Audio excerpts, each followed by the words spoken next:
Welcome to season 11 of How to Start Up, the podcast helping you start and scale your business with advice from entrepreneurs on what to do now, next, or never. This season, we'll be hearing about all things productivity from amazing entrepreneurs sharing how they've hacked theirs. Hosted by me, Juliet Fallowfield, founder of the B Corp certified PR communications and podcasting consultancy, Fallowfield & Mason. Our mission is to enable you to master your own storytelling, whether that be via PR or podcasting, all with a long-term view. Amid a proliferation of workplace tech platforms, Unity reports 70% of UK employers consider notifications from digital tools distracting. Despite being valuable in many areas, clearly workplace tech is hindering focus and productivity at times. With this in mind, I wanted to hear from an expert on how to stay focused at work. Phil Nayna is the founder of Absolute Mind and Body, a coaching consultancy supporting businesses to build high-performing and resilient teams. Having trained in performance psychology, neuroscience, and a range of mindfulness techniques, Phil works with leaders and their teams to unlock untapped performance potential. Keep listening to hear Phil's advice on how to build sustainable focus, make the transition from busy to effective, and what to do to manage your energy so you can stay focused for longer. Hi Phil, thank you so much for joining How to Start Up today. It's great to have you on the show. Before we get into the detail on all things focus, it'd be wonderful if you could introduce a bit about yourself and the business that you started. Yeah, absolutely. And thanks for having me, first of all, and nice to meet you properly today. My name's Phil. I'm a performance coach and the founder of a company called Absolute Mind Body. I started the business about 7 years ago. Ex-corporate person myself, so I did 12 years sales leadership before I set up the business. I guess the initial idea was a corporate wellness company. So we would take wellness services into corporates. So we did that for about 2.5 years. And then when COVID hit, we had a real shift. And at that point, I retrained and I trained as a leadership coach and transformation coach. And the business today has evolved as I've evolved. So primarily what I do now is I go into my old world. I coach sales leaders one-on-one and I coach their teams in groups. But I don't teach them sales. I teach them the psychology of performance. So I help them understand what's happening in their mind and how their own psychology is impacting how they perform. The psychology of why they say they want something but are unable to execute on it. Why they say they don't want these behaviors anymore, but they still end up executing on those old behaviors. Most people selling to those teams are sales trainers and saying, okay, let me teach you how to sell. I'm kind of stepping out a little bit and saying, actually, if we really want to drive performance, what we need to look at is the psychology. Like high performance is 80% psychology and maybe 20% skill, particularly if you're working with skilled workers. I guess it's kind of been born through my own desire to understand my own psychology. So a lot of the research I've done, a lot of the courses I've done, a lot of the books that I've read have really been around like, what are the things that I need to understand, that I need to learn about how my mind works so that I can focus more, so I can feel more motivated, so I can manage emotions better. And then I've just kind of packaged those things up into courses, which I now take to corporates and deliver on site. It's amazing because what you're saying is what every founder needs. And you say leader, everyone says when you start a business, whether you like it or not, 95% of your job is sales. You could be a jewelry maker, but you still have to sell a product to have a business to stay alive. You're juggling so many different balls at a different point. And for me, efficiency, process, productivity, I've got OCD, I love a spreadsheet. And I kind of caught myself a year ago going, hang on, we are really efficient and we are very process driven. And if we're still feeling a bit panicked how busy we are, it's not right. And I don't want to live like this. And this is not what life should be like. And something has to change. This year, we've actually been able to take a breath and like actual physical breath. And this is where this season's been so interesting for me because it's all about productivity. But everyone I've spoken to is like, that's a bad word. Don't push productivity on people because it pushes you to do more. And actually that is a lot of pressure and something we want to avoid. So when I was looking at our questions, was like, focus, this could be really helpful. Please, can you teach us everything that you know in half an hour? Probably not, but could you define what focus means to you? I would say focus is the ability to have all of your attention and energy on one thing. So in the workshop that I do around focus, I deliver it as a definition, but I also deliver it as an equation. And I say focus is essentially attention minus distraction. So just to really kind of make it simple, it's just having all your attention on one thing. And I think particularly for founders, I think we're trying to do so many different things all at once. And what happens is we end up being busy and overwhelmed, but we're not focused. I don't think you can be busy and focused at the same Yeah. time, because focus is doing one thing. People might be wondering, well, why, if I can multitask, why shouldn't I? I can get loads of things done at once. And I really recently learned that multitasking is bad. And actually, if you do one thing and do it really well, you'll do it better. You'll enjoy it more. You'll get in the flow state. You almost get into that zone of like, brrr, like you are laser focused on something. And I've Mm, even seen it in my team, who two of them have never worked for anybody else. They came straight out of uni into the business and working hybrid, remote, things that they've taken not for granted, but mm, even they crave that laser focus time on stuff. And we tried time blocking, we tried like having Zoom in the background, so we're all in a remote office together, and it keeps us a bit more accountable. But I love that feeling when you come out of something and you've thought about nothing else other than fixing that one problem or doing that one mm. thing, which feels like such a luxury when you're running a company. But is that correct? Should we strive to do one thing at a time? Yeah. So, I mean, for a couple of reasons. Like, firstly, if we're trying to do many things at one time, you're going to make really small progress on all of them. If you think about, have you read the book Essentialism, Greg McKeown? You kind of, Yes. you probably remember on the front cover, he's got that picture and he's kind of got like busy on the left, and it's a small circle with lots of little bits of energy coming out of this circle. And then on the right, it's focused and it's the same circle, but with one straight line. And that's the difference, really. Like, you can choose to be busy and multitask and make really small progress on everything, or you can choose one thing and you can make real progress on one thing. But there's science behind this as well. So, in fact, I'll start from the beginning. When you focus on something, your brain has to suppress other brain regions to allow you to focus on that thing. You have to suppress the parts of your brain that are designed to kind of like pick up on, so that you can make sense of stuff. You have to suppress that to focus on something. And that's a real high energy activity. And every time you switch tasks, you're having to do that whole process again. So every time you go from one thing to the next, to the next, to the next, you're doing that whole process again. So you're using so much energy So you're every re-downloading the files every time you switch a every time. project. You got to keep doing it. I share this in the workshop that I do around focus. Oh, I'll do this by question. How much do you think the brain weighs as a percentage of total body weight? Oh, I think the fact you're asking the question, it means it's quite a lot. 2%. So Oh, it's, okay. so it's 2% of our total body weight. There's a part of the brain that is called the executive function. And that's the part of the brain that does the thinking, that does the focusing, that does the decision making. That part of the brain is 4% of our total brain. So 4% of our total brain is the active part of the brain. The rest of it is subconscious. The whole brain is 2% of our total body consumption. Okay, so we use a very small part of the brain. It weighs such a very small amount of our total body weight. Yeah, our brain is responsible for 20% of our total body energy consumption. Ah, So wow. the implication of that is thinking, focusing, decision making. That's a high energy activity. Switching tasks, high energy activity. And let's think, like in an example, when you've got a big decision to make, or when you do manage to get into those deep focus work blocks, and you have maybe you do 2 or 3 in a day. It's quite exhausting, right? You're tired. You're tired I mean, after I that. know this thing about decision fatigue, and this is why successful entrepreneurs lay out the clothes the night before, because they just can't have another decision the next day if they can save themselves a decision. And I actually caught myself, I love an analogy. And as you mentioned before, I'm moving house tomorrow. And Mm. I got Thursday, Friday, I was so in the zone and I was packing per room, per box, labeling, inventory, everything.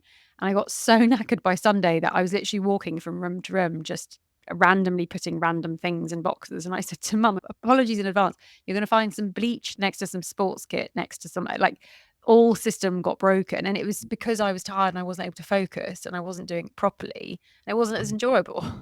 It is that really having to concentrate and put the energy towards the concentration in advance, I suppose, of going, right, this is going to need some brain power. I guess that's why they call it brain power. It takes up a lot of Yeah. energy. Yeah. What the bit you said about like a lot of successful people, they'll plan what they're going to wear the night before, and they do that with lots of decisions. It won't be just what they wear; it'll be what they eat. It'll be their schedule. The schedule will be the same every day. It's just kind of taking out the extra energy required to make those decisions. Anything that you do on repeat, just automate it. Mm. If it's something that you do every day, automate it so there's no decision. It could be technology, or it could be as simple as what time you go to the gym. Like, if Yeah. you're like spend the whole day thinking, oh, am I going to go at lunchtime or am I going to go at 4 p.m.? That's just energy that you could be using for something else. Well, I always say don't waste time on worry. And it's like, don't waste time on moving things around. Or, as you said, I got to a point where I felt like I was beholden to clients and the journalists that I was going to see. So I spent the week running around London. I was like, no, I'm going to go back to my Shangri La self. There was no meeting Mondays, work from home Wednesdays, free for all Fridays. I can't remember the other two for the Thursdays and the Tuesdays, but it meant that it was a blanket rule. I knew I could look forward to Monday because I had no meetings. I could just get things done. Work from home Wednesday meant podcast recordings and I'd batch them. So I find batch working's really helped me with focus, and then I get to enjoy it more. And I know already what is happening tomorrow because it's the same thing every week.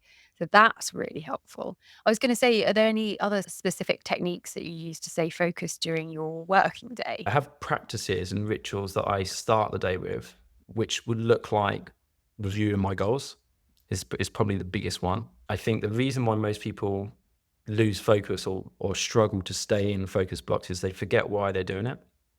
Yeah.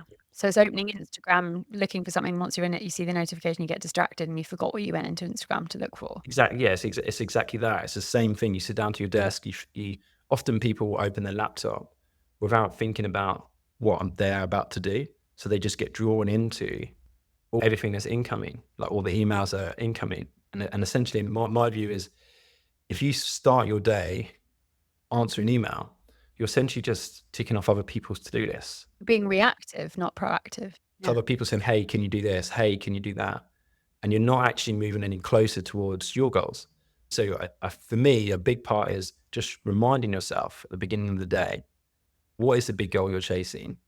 What are the things you need to get done this week? What are the things you need to get done this month? And just making sure you're intentional. I said, like, one of the things I'm doing now is, before I open my laptop, I'll just open my notebook first and revisit my intentions for the day before I before I open the laptop to Well, I was something. going to say your inbox is like an ant's nest, and Oh, people who have notifications on their email, I'm like, you're torturing yourself. Like, we all know there's going to be another email. We don't need a ding to tell us there'll be an email. And I mean, there's something I've managed to find on Apple that I've set a couple of key clients as VIPs. So I only get a notification if they email, and it's very rare that they do. okay. And I don't have any other notifications. And actually, sitting next to a friend that has WhatsApp notifications on, it gives me anxiety. I'm just like, Mm. I can't do it. It's just not for me. It's so rare as well. My experience is, it's so rare that any email can't wait an hour. If it's urgent, they'll phone you. They'll call you, yeah. But other things that I use, I have a practice that I call clearing the space, which is actually one of the first tools that I learned when I retrained as a coach. And it's a mindfulness exercise, and it's like a transition meditation. So I use it in between tasks, in between meetings. And essentially, it's just a 2 to 3 minute meditation. You close your eyes, you quieten the mind, and you essentially, as you quieten the mind, there's a visualization that I do. You see your thoughts as clouds, and on your out breath, you let the cloud disappear.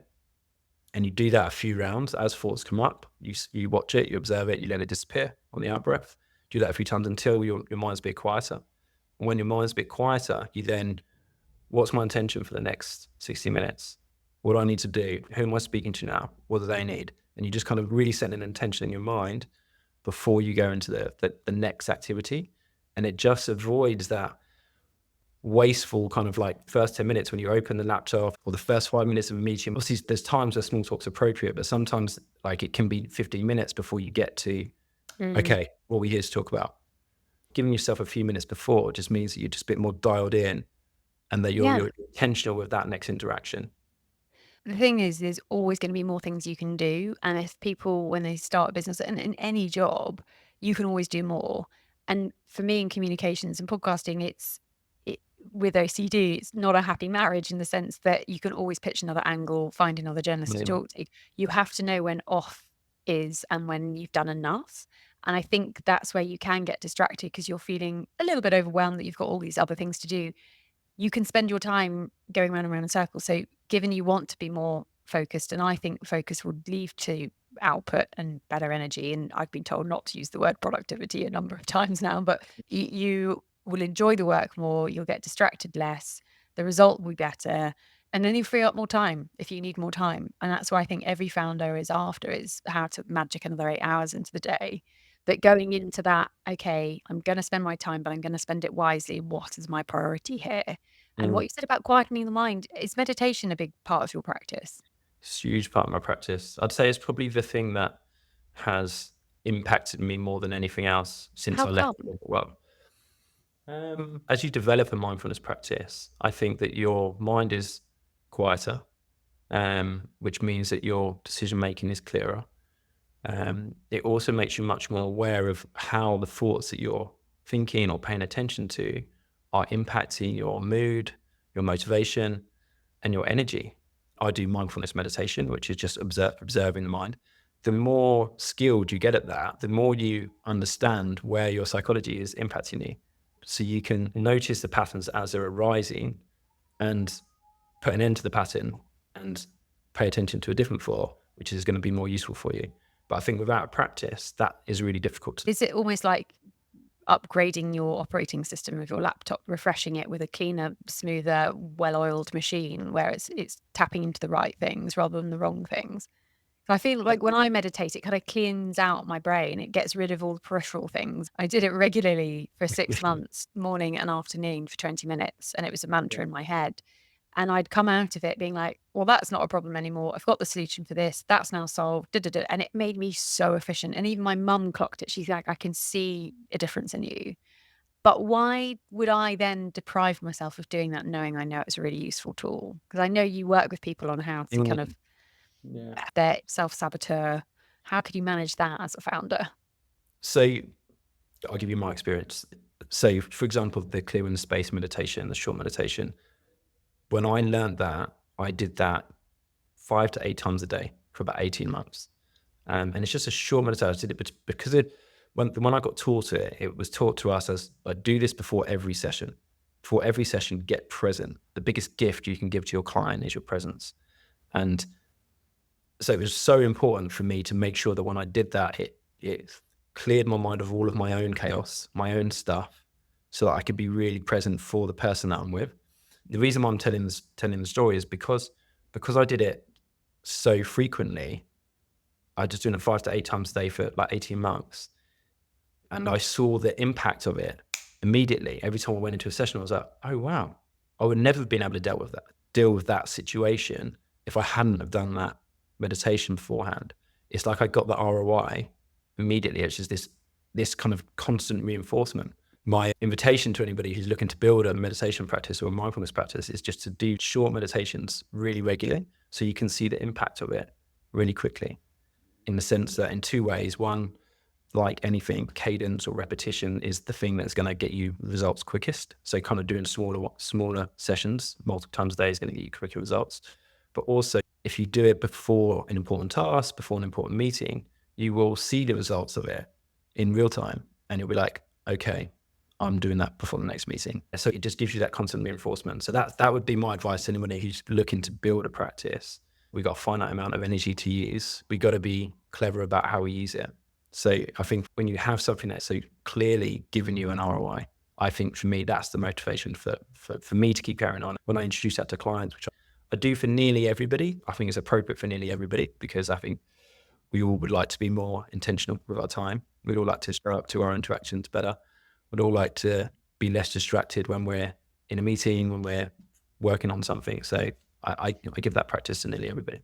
And it's one of those things that it's like drinking water. It's so beneficial and it's free. It's, Mhm. I often do it on a tube and it just expedites the journey. I'm like, oh, I'm at Paddington. That was quick. And it gets rid of that time that I don't really want to be underground. And it surprises me because I know it works. I know how efficient my brain is when I do it Mhm. regularly, how I don't do it regularly. And it's something that in this season has really come up. Everyone has really talked about meditation as being something that's massively helped them in their workday, which I think maybe 5, 10 years ago, people wouldn't be as open about. Well, there's more science to prove it now, isn't there? I think that's the Yeah. thing. I think a lot of these kind of ancient practices, they're not just for yogis anymore. They are being proved by the likes of Andrew Huberman or Stephen Kotler and all of these kind of neuroscientists that are saying, okay, this is how peak performance works. Yeah. And they're showing us how mindfulness helps, how You were speaking earlier to some of your team that you would be doing some stuff around resetting the goals and being really clear around what the core business is. And that is a focus activity, because when you are really clear on what your big purpose is, what your mission for your business is, that actually releases dopamine. That releases neurochemicals in the brain that allow you to be more focused. So often the reason why people are not focused is because they haven't connected their work to something bigger, to something bit outside of the actual activity that they're doing in that very Mm. moment. When you strip that back, like one of the first exercises I'll do with a client is we go through this exercise where we go through their core values, where we go through their core beliefs, and really strip down to what is it that they really care about? What do they value more than anything else in the world? What do they stand by? And what do they want to create? Because without that, you'll always be distracted. You'll always be distracted by the next thing. When you're tired and you've worked really hard and you're stressed about something and you question what you're doing it for, you know the answer. You hit that kind of, someone called it the trampoline effect, where you hit rock bottom and you get really laser focused on what really matters because you've got the Mhm. clarity of like, it. But it's actually, for me, we do goal setting with the team and they were questioning why we do it. And I was like, well, for the business and for you and for your progression and just for a system for us to know what we're working towards. If we're working this goddamn hard, we need to know why. It's not about the money when you start a business. That's a means to an end, but it's how can you enjoy work more? And if we can tap that focus element, we'll all feel more reward. Who doesn't want that? I feel like it's actually tapping into the neurobiology of the brain. So, like when you are working on something that you really care about, you're releasing chemicals such as dopamine, such as norepinephrine. You're releasing these chemicals that actually allow you to focus more. When dopamine's in the body, you have more motivation. Your cognitive load is reduced, so you can focus more, and you generally feel more inspired. You want to take the action. And the same with norepinephrine. When you have that chemical in your system, it's like, if you think of it as adrenaline for the brain, like when you're really obsessive about something, when you're like, right, I just cannot get this thing off my mind. That's norepinephrine in your system. But if you haven't connected your work to something bigger, to something that you really care about, you're going to create those biological advantages in your system, which is why it's so important to do the value work first, whether that's with your team, for yourself, for your own business. We all need to do it. We all need to understand what we're doing, why we're doing it, and what this kind of bigger purpose is, because that is what will allow us to like grit it out in those hard times when it's tough, when it's difficult. Often when people come to me and ask me about focus, they want to know about what are the tactics. For me, it's the tactics are the last bit. For me, it's like three layered. It's like the physical, the mental, and the tactical. So the physical is, are you sleeping enough? Like, are you getting enough sleep so that you could actually get into a place where you can focus for long periods of time? Are you eating well? Are you eating clean, unprocessed foods? You get enough daylight? You get enough sunlight? Are you healthy? That's the physical. The mental is the stuff that we're talking about, the distractions. You kind of removing distractions from your environment. Are you working on something that you're inspired by?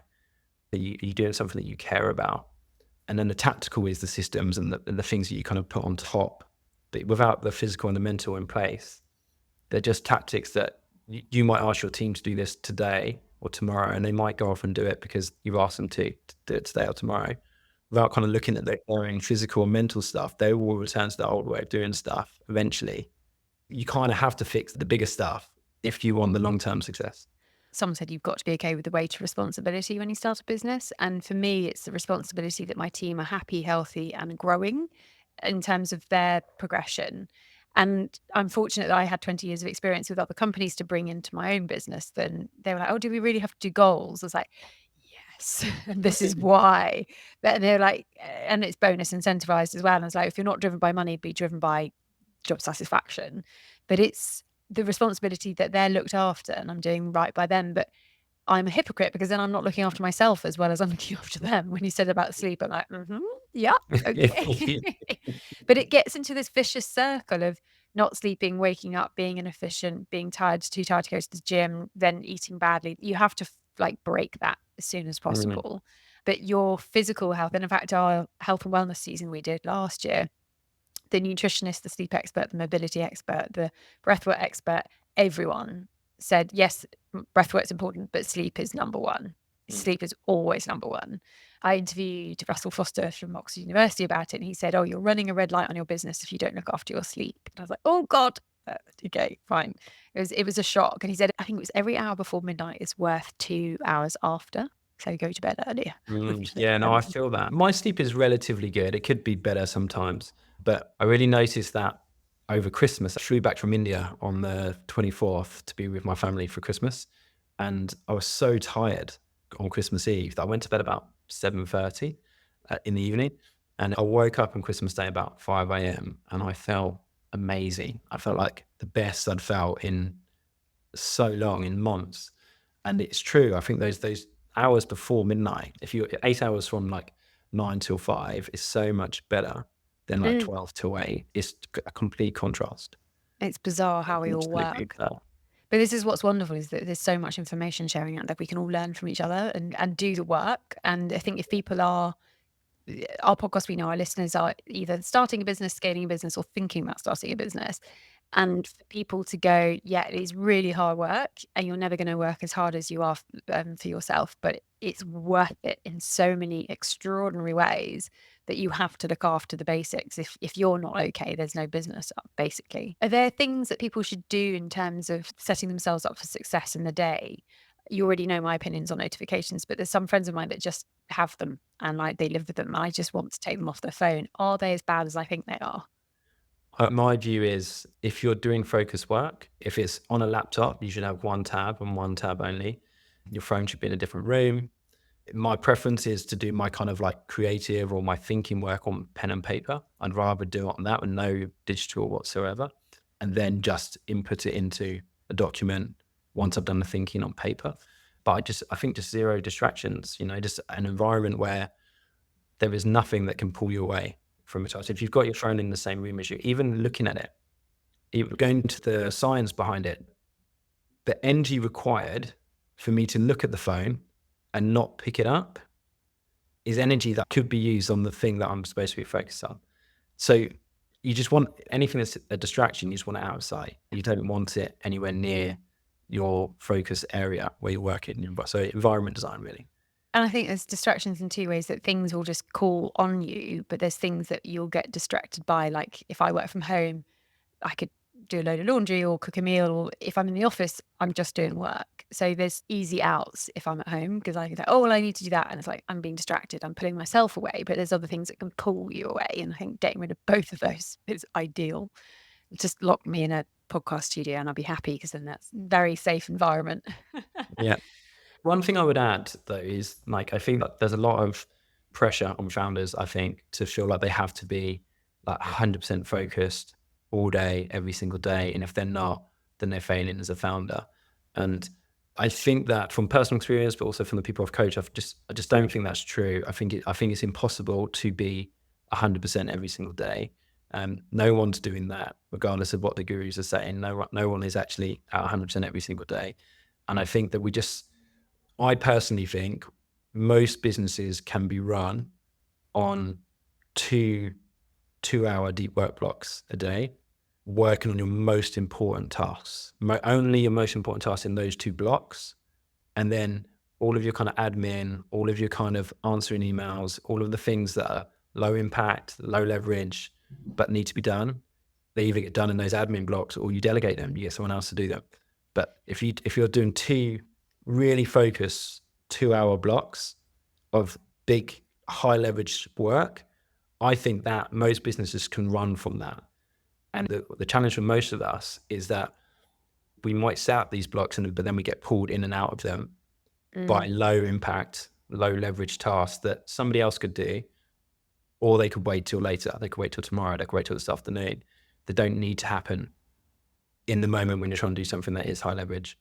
I've definitely clocked myself at work that I quite like month end and doing the accounts, because again, you can only do that one thing whilst you're doing it. You can't be distracted. And I go into a 2-hour time block once a month and I just do it all. And it's deeply satisfying. I think probably because I don't work with numbers that much in my day job.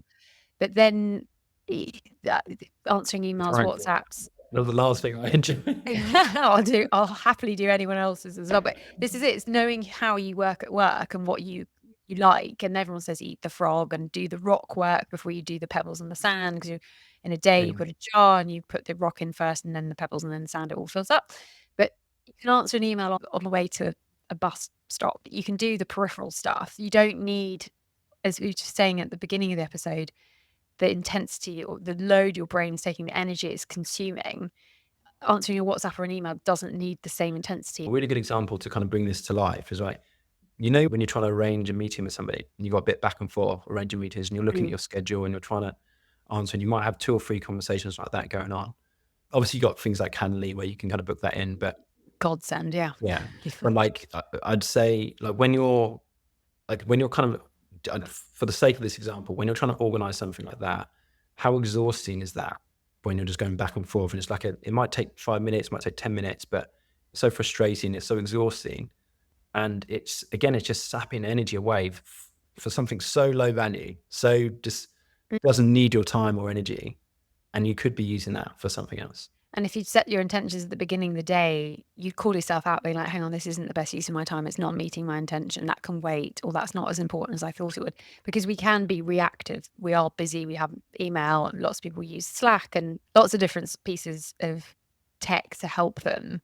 In our company, we use email or we phone each other. We try not use WhatsApp. We try not DM on Instagram. Just less is more, because I don't want people to just go round in circles being like, Slack, Instagram, LinkedIn, WhatsApp, email, and back again, because then you don't get anything done. I have used Slack and I see how some companies love it, but I just think a lot of people can be working, in inverted commas, because they're just messaging back and forth, and it's the sand work when they're not getting to the rock stuff. But in your view, how could a founder sort of get into this quite quickly to cut out the wasted time? Like, do you have advice for someone who's starting their own business where previously they've had a boss who's told them what to do? Now they're suddenly like rabbit in headlights. What do I do first? Are there some good rules to kick them out with to get going? I've got a couple of kind of question stroke frameworks that I often ask that kind of help people get to that themselves. I think it's different for everybody. So I wouldn't say, right, you do this, you do that. When we're trying to understand where to focus, we're trying to understand what are the high leverage tasks that actually move the needle in our business. What are the things that if I didn't do, my business wouldn't move forward?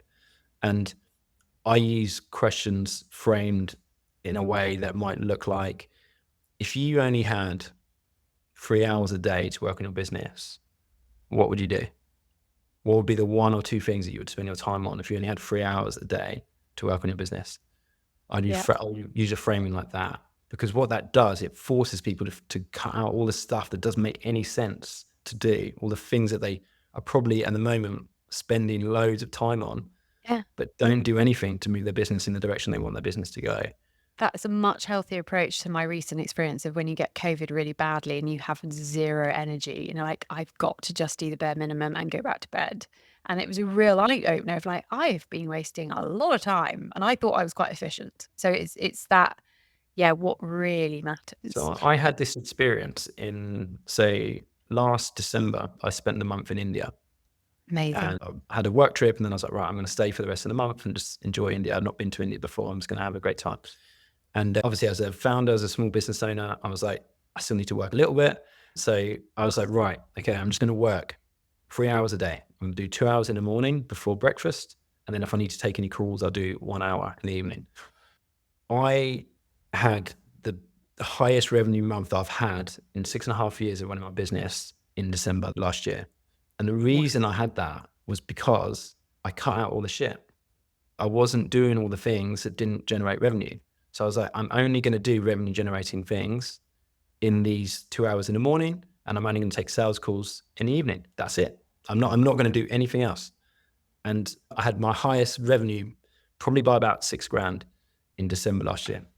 Yeah, again, the trampoline effect, you learn the hard way sometimes, Yeah. but that sounds like learning the great way. You're in India, you've got 3 hours a day, happy days. But on that same theme, procrastination, how can you help people eliminate procrastination? It's either a belief issue. You don't believe in what you're doing enough. When we want something and we believe in it, we do it. Yeah. We do it. Like if you really want something, like when an opportunity comes up that it's just not to be missed, whatever's happening, you stop doing it and you do the thing that's going to get you that opportunity. If we really believe in it, it happens. Fear is the second one. Like we're scared of something. We're scared of what people think. We're scared of how it's going to be perceived. We're scared of what we believe that they're thinking about us. Address that and realize often the ludicrousy of our perception of what other people think is so often wrong. And no one cares either. Yeah, yeah. They've got their own stuff. They don't care about. They're not worried about us. No. They've got their own things that they're worried about. And then clarity, like if you're not clear on what it is you need to do or how you need to do it, that's the other reason why people procrastinate, in my experience. I think it's just being honest and facing up to things and just being like, I'm avoiding that because of this. And then, okay, I now know that and I don't have to avoid it. What we do is a question from the previous guest has a question for our next guest. Mm. So, the question for you was if you wanted to scratch an itch for a totally new business, what Yeah. would it be? And I love this because every single guest has a completely random question. And it's so interesting to see what's going on in other people's Yeah, I minds. saw that. I saw that in your notes, and I was like, what would it be? Because I do feel like I'm running a business that I love, and I've got some ideas around the evolution of the business. Yeah, you're in the right job then. I mean, no idea. It's not completely unrelated, but I would like to have some kind of either tech or nootropic that would help people just be more focused, be more driven, be more zoned in. So a bit like a bit like Adderall, but like like without having to take a pill and be on like medication like that. More like something that you could just, I don't know, drink in a tea or maybe like in a vape or something, and it just kind of gives you like a small hit of focus, which gets you zoned in for like an hour, and then you Yeah. can just go and do your own thing. But it's not going to have any long lasting Yeah. side effects, something like that. And the other thing I have considered, and I am still thinking about, is like a small dose mushroom retreat. So Yeah. kind of using psychedelic mushrooms, psilocybin, to help people with personal and professional development. So whereas at the moment, a lot of the retreats that you can go on and experience psilocybin, a lot of it's to deal with kind of trauma and to kind of deal with like much kind of bigger issues. There are, in my experience, there's ways to use mushrooms and psychedelics to really optimize the mind, to give you a better understanding of the mind. And I think small dose mushroom retreats or something along those lines would be really powerful. And I think I'd really Mm, enjoy doing something like that. yeah, definitely. Well, it's definitely it will feed into the bigger picture that you're already doing, but a new avenue for you, which would be super exciting. And what would Mm. your question be for our next guest? Yeah, I deliberated on this a little bit because I know how powerful this question has been for me. I guess it would be, what advice would your 80-year-old self give you today that will allow you to build the business of your dreams? So, what advice would your 80-year-old self give you to help you build your big? Oh, goodness. Mm. In the sense of saying the person, essentially what I'm saying is, what would the person that has already built the business that you are trying to build, Hmm. what advice would they give you today that would help you build that business? That's essentially what I'm saying. Yeah. That's a really interesting one because my favorite expression of all time is experience is what you get after you've needed it. And it's like, Yeah. oh, well, now I've gone through all that awful trauma. I now know how to deal with it, but I didn't know how to deal with it. Where that question comes from, because I think this is very me with my coaching hat on. It's a quote I love. It's true wisdom is the ability to follow your own advice consistently. And there's so much truth in that because we always have the answer, and the answer is always within us. And the reason why coaching works is because coaching gives you a way of looking at your challenges or the obstacles in your way or the things that you're trying to achieve with a new lens. But a coach doesn't tell you what to do. They just help ask questions that allow you to figure it out. They frame things in a way that allow you to connect dots that you might not have connected otherwise. And the point is, you've always got the answers, whoever it is. And that's why it's so beautiful to be a coach, because if you ask the right questions and you're intentional enough and mindful enough of the questions that you ask, you just watch people just connect the dots. Thank you, Phil. Any last piece of advice you'd like to offer a new founder when starting a business? I probably would have benefited hearing that entrepreneurship is sales. And if you Mm, don't like sales, you probably shouldn't be an entrepreneur because yeah. there is no business without sales. People kind of think it's a bit crass. And it's like, no, you need revenue to have a business. I'm the next salesperson, next sales leader, but I think like I came from that world, but I assumed that I wouldn't have to do as much of that when I set up my own business. And the truth is the bulk of your work as an entrepreneur is selling. Like, Mm. unless you're selling product or services, you don't have a business. You got a job. Yeah. That's Like, really good advice. the other thing that has kind of come up for me recently was this kind of spectrum of freedom, security. If you want to be an entrepreneur, wherever you decide in life, like, freedom and security are two ends of the spectrum. And if you want freedom, you're not going to have security. If you want security, you're not going to have freedom. And it's kind of like you got to figure out where you want to be on that spectrum. Yeah. If you want to be completely free to do whatever you want all the time, you're probably not going to have a very regular, secure income stream. Mm. If you want the kind of corporate job where you know exactly what you're getting paid every month, there's expectations that mean you're not going to have the freedom that sits over here. And you just got to decide. Every guest has said, be okay with roller coaster. And I'm not okay with it, but I accept it because I love the freedom. I can work wherever I want in the world. I did a sales call from the Antarctic. I'm like, I am winning. This is life. But I didn't win the client because I couldn't go and see them in person. So there was a risk factor there. But the Did anyone have only any advice for managing the roller coaster? Anyone have any advice for that? they were just saying, don't waste time and worry and accept it. It is fact. You're going to feel the ups and downs, and you will appreciate the ups more because you've had the downs, but the downs are going to happen whether you like them or not. And the best advice that I was given in season 1 was have 6 months of your team salary saved in the bank account at all times, so you never worry about paying them. That's So you- great advice. And that for me was everything because it just meant worst case scenario, all revenue dries up overnight, I can still pay them. And Yeah. that is another efficiency thing of I'm not going to have to worry about that. And that's time spent not worrying, and I can go on fixing it instead. So that was a real help, kind of how to sleep at night, basically, because you need sleep. Entrepreneurship is so glamorized today in press and social media. And I really try in this podcast to be as frank and blunt, but without putting people off. To be like, there are so many pros that outweigh the cons, but there are asterisks and caveats. And to be aware and go in informed and go in knowing what to expect and accept it's hard work. And if it was really easy, everybody would do it. So, but it's worth it. Thank you, Phil. It's been lovely chatting to you about all things focus. And thank you for your time. I really hope you've enjoyed this conversation. You can find a recap of all the advice so kindly shared by our guest in the show notes, along with their contact details. We'd love it if you could rate and review or share this podcast because it really does help other people discover it. To incentivize this a little, I would very happily offer you one of our PR guides on how to share editorial coverage legally. Just DM us or send us an email, hello@fallowfieldmason.com with review in the title, and we'll share it on.